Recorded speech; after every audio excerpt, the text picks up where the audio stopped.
नमस्ते दोस्तों, ये रील मैं मीडिया के बंधुओं के लिए बना रही हूँ क्योंकि मैंने कुछ प्रोटेस्टर्स को जो कि गटर छाप अनैतिक अश्लील बिहेवियर सड़क पर बच्चों के सामने, बुजुर्गों के सामने, महिलाओं के सामने डिस्प्ले कर रहे थे, उसको नॉर्मलाइज करने से मना किया है कि we do not accept this in this society. हम लोग नहीं चाहते कि हमारे घर के बच्चों को कोई जो है अपनी अश्लील हरकतों से जो है टाइम से पहले सेक्सुअलाइज कर दे। हमारे घर के बुजुर्गों के सामने जो है हमें शर्मिंदगी महसूस कर, हम नहीं इस तरह का बिहेवियर एक्सेप्ट करते हैं, उसको नॉर्मलाइज नहीं होने देंगे।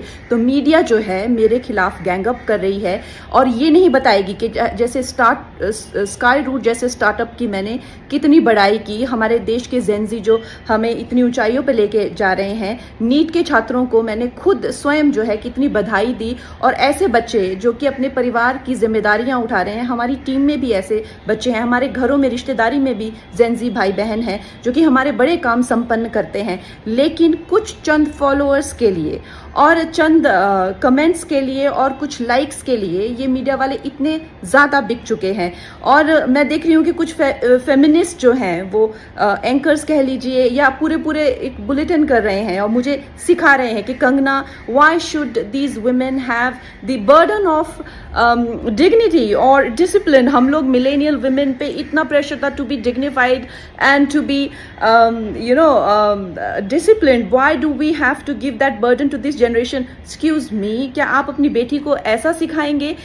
डिसिप्लिन में रहना या मर्यादाओं में रहना कोई चॉइस नहीं है। भौंडा प्रदर्शन तो हर कोई करना चाहेगा, लेकिन अगर आपको समाज में रहना है और संविधान के हिसाब से आपको चलना पड़ेगा, जिसका मतलब है कि आपकी आज़ादी वहाँ ख़त्म हो जाती है जहाँ मेरे नाक और कान शुरू होते हैं। तो आप भौंडे बनकर सिर्फ अपने कमरे में रह सकते हैं। बाहर आकर आप मेरे आराध्य, चाहे आपको मेरे माता पिता के लिए कोई सेंटिमेंट ना हो, मेरे घर के बच्चों के लिए कोई आपको भावना ना हो, उसका मतलब ये नहीं है कि आप उनको सड़क पर सेक्सुअल गालियां देंगे, उनके मान को हानि करेंगे। मेरे आराध्य, मेरे भगवान हो, चाहे मेरे नेता हो, प्रधानमंत्री जी से जो है लोग उनको एग्जाम बडी कहते हैं बच्चे।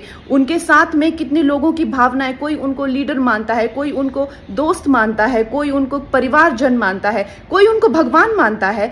उसी तरह से आप किसी की फीलिंग्स हर्ट नहीं कर सकते हैं। ये कोई कूल बनना नहीं है, ये एक बेसिक सिविक सेंस है और अगर आपको ये नहीं आती है तो आपको सीखना पड़ेगा। आप ये फेमिनाजी से प्रभावित मत होइए, अपनी जिंदगी बर्बाद मत करिए। इस भौंडेपन को सिर्फ और सिर्फ आप अपने कमरे में डिस्प्ले कर सकते हैं। बाहर जाके आपको मर्यादा में रहना पड़ेगा ना, या आप वर्क प्लेस से निकाल दिए जाओगे। आप कभी भी कोई संबंध, परिवार वाले भी आपको भौंडापन नहीं झेलेंगे, तो आपके सामने एक डेड एंड के सिवाय अंधकार वाली जिंदगी हो जाएगी।